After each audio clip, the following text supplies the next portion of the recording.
Namaskar dear students, I am Aarti Pense. In our previous module, we have seen the necessity of premarital counseling and different aspects to be covered in the sessions, so that we can avoid problems after marriage. Of course, these are our efforts to have a happy married life and family life, but sometimes this does not happen as expected.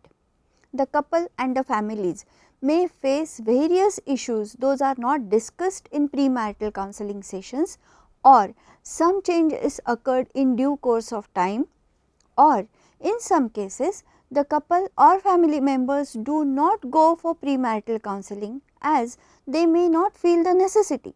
When problems arise after marriage, normally people tend to take help of their relatives. The wife reaches to her maternal home, mostly her mother or some auntie, cousin or best friend, and the husband reaches to his relatives. It is observed that majority times males prefer friends to talk or to take advice rather than relatives. The relatives or friends have their own views. Their opinions or suggestions are based on their own experiences. Because of the relation with wife or husband, their approach may become biased or judgmental. This mediation may result in increasing the problems as both sides, instead of coming to some common solution, keep on blaming each other and the mediator. The role of counselor becomes very important at this juncture also. As we have seen earlier, the counselor is trained to develop non-bias, impartial and non-judgmental attitude. He or she can work in better way with the couple and the family members. The couple and family members also can cooperate more to the trained counselor. What problems could arise after marriage? Let us have a look. Mainly, if there is a huge difference in expectations or in the information given before marriage and the reality, then the dispute is bound to happen. There could be huge disappointment on various points like education, financial standards and responsibilities.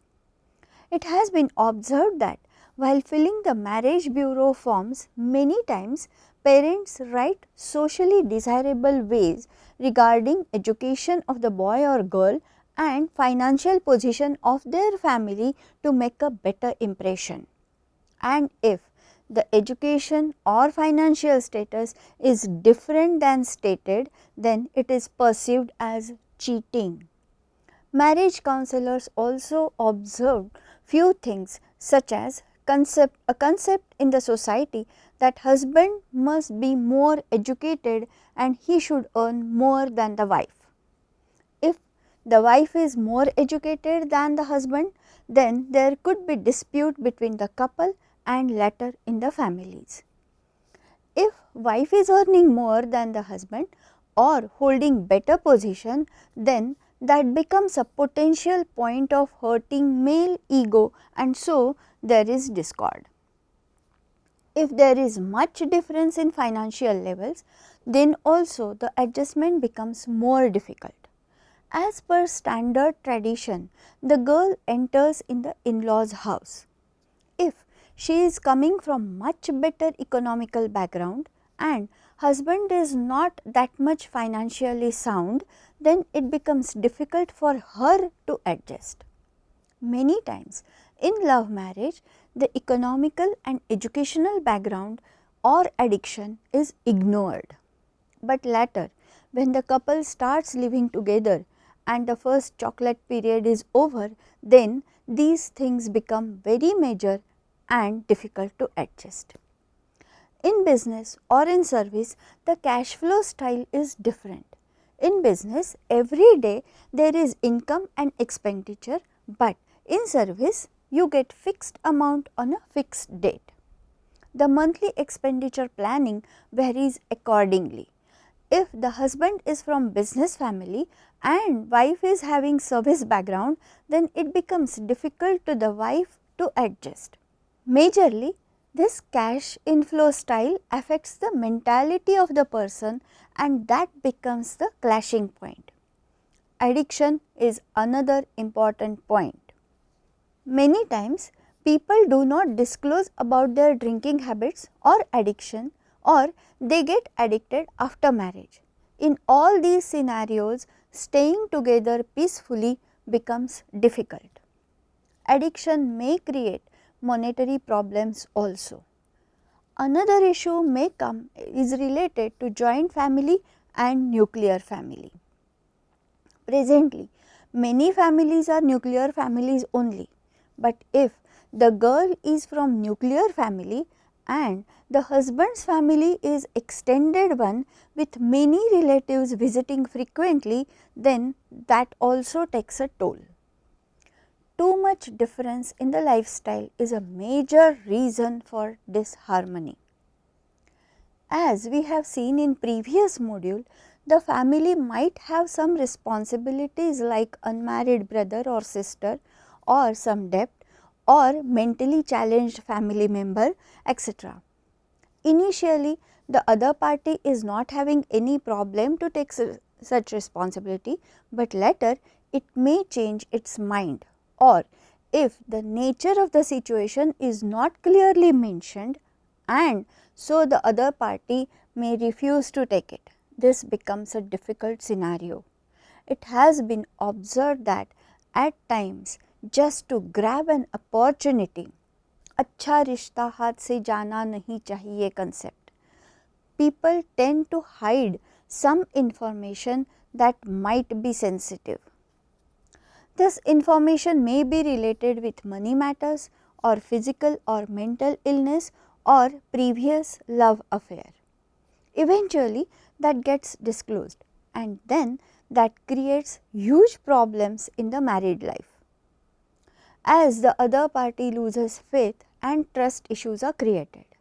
Sometimes both the spouses are not physically compatible with each other.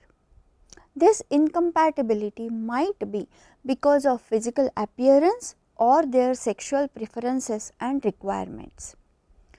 Because of our mental conditioning, problems related to sexuality or sexual behavior are not addressed properly. We have seen in previous module that it is the responsibility of the counselor in premarital counseling to discuss this issue. But if there is no such counseling has taken place, then this point remains unattended. Even today, if a lady becomes vocal about her expectations related to sexual behavior from husband at bedtime, then she gets blamed, maybe in a very abusive language. It becomes a big issue in the couple. If either party is not satisfied, then there are chances of mistrust and blaming for extramarital affair. Many times, bride or groom have a different sexual choice that is not acceptable by society. Therefore, just to satisfy the family members, they enter into the wedlock but cannot live happily with the spouse. This fact gets disclosed after marriage and then sustaining the marriage becomes near to impossible. Some other reasons of marital discord are the age-old expectations from the specific role.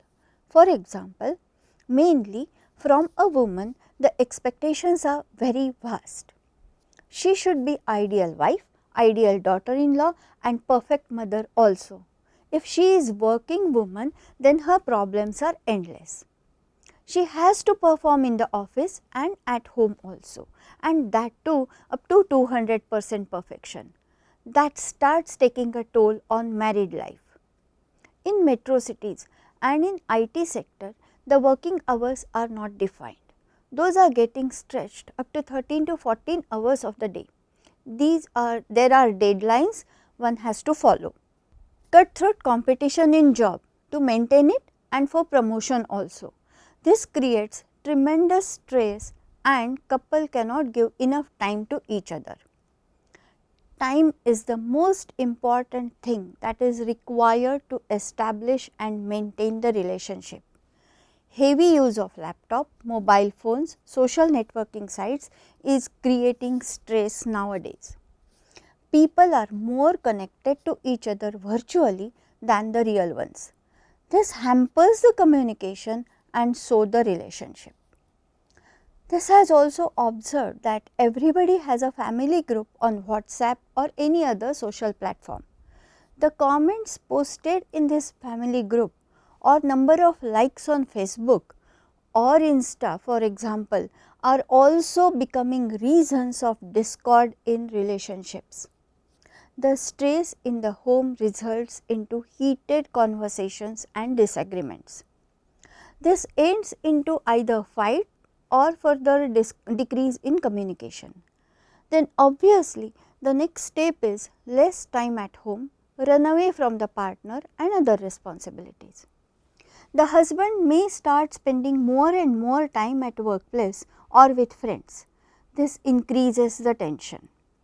If the difference of opinions increases and goes beyond repairs, then the couple may choose to separate or take divorce. This separation or divorce affects children maximum. In postmarital counseling, the counselor has to understand the basic problem between the couple. Majority times, the couple beats around the bush, they never tell the real issue. This is the counselor's skill to reach to the roots. Therefore, it is important to know what could be the various reasons of disharmony after the marriage. Therefore, we have discussed various points here. Once the reason is found out, then counselor can work to take the couple towards the solution. There are different ways and techniques available. The counselor has to use these techniques, one or many, depending on the personality of the people involved, the nature of the problem and their willingness to work on it. In Indian society, we have to use family therapy more than in Western society. That makes the task little more difficult. The counselor may have to have sessions with parents of wife and husband and other relatives in the home. Specifically, in postmarital counseling, the cultural background and societal norms are very important.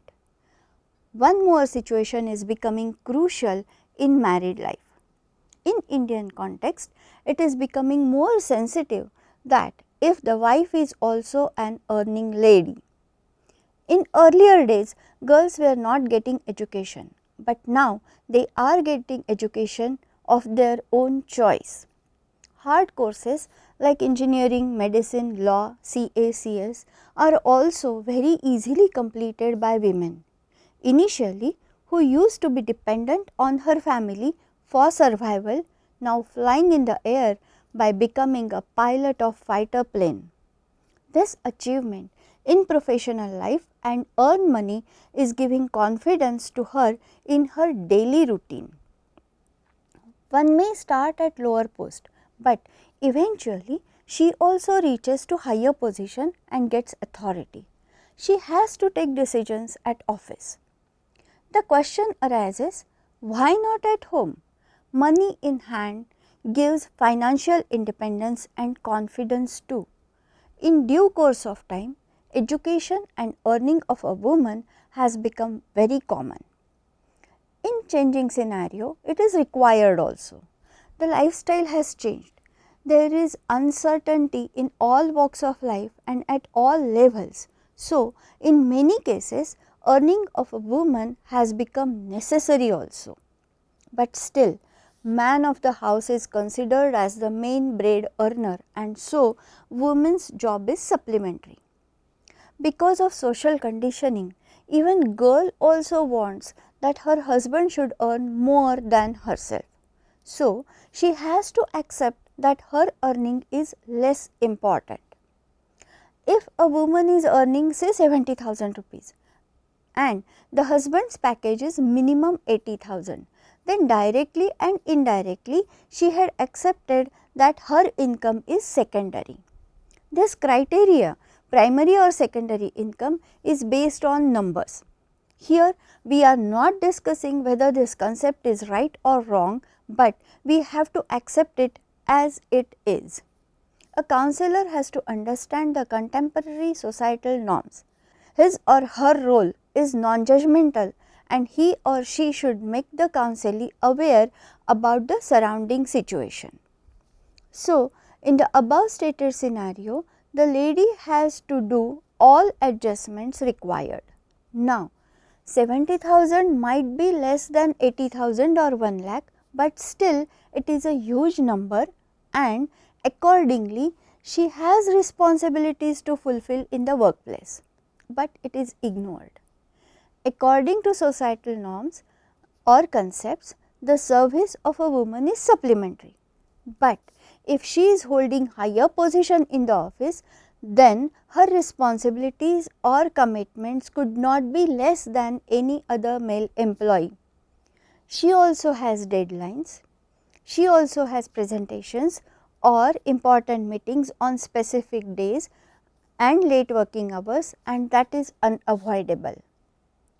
Depending on the position she is holding, her decision may affect 30 or 130 people working in the company. So, she also has tremendous pressure and stress. But if her job or service is looked down, then there are problems. In the name of kids or senior citizens at home, she is forced to do adjustment, then that becomes very difficult problem. Many times it hampers the emotional well-being of the woman. In IT sectors, the appraisal is based on performance. If wife gets better pay package or promotion than husband, then it hurts male ego, and that also becomes a problem in the married life. One may feel that if more earning gives you better authority at home also, then why a girl does not accept husband with salary less than her? The answer lies in the societal norms again. Even today, woman is expected to follow man. If she is earning more and starts talking authoritatively, then the husband and other family members does not like it. They feel that she is insulting her husband because she is earning more. If she is not earning more than her husband and starts talking authoritatively, then also society questions her right. In any ways, she has to adjust is the bottom line. On the other hand, when girls are with their parents, then they are getting equal treatment like boys. They are also getting equal opportunities to take education, do jobs, and they also can escape from household work. This is creating another problem in the after marriage life. Initially, there was clear-cut bifurcation that a man will earn and woman will take care of home. She used to get trained like that only, but now she is also getting training like man. But men are not getting training like women. Therefore, they are carrying some age-old husband mentality. Naturally, they are getting confused about how to behave with these women who have understood their worth in men's terms. Today, women education is getting blamed for creating dispute in the married life. People say that because of education and the capacity of earning, women are not ready to do compromise.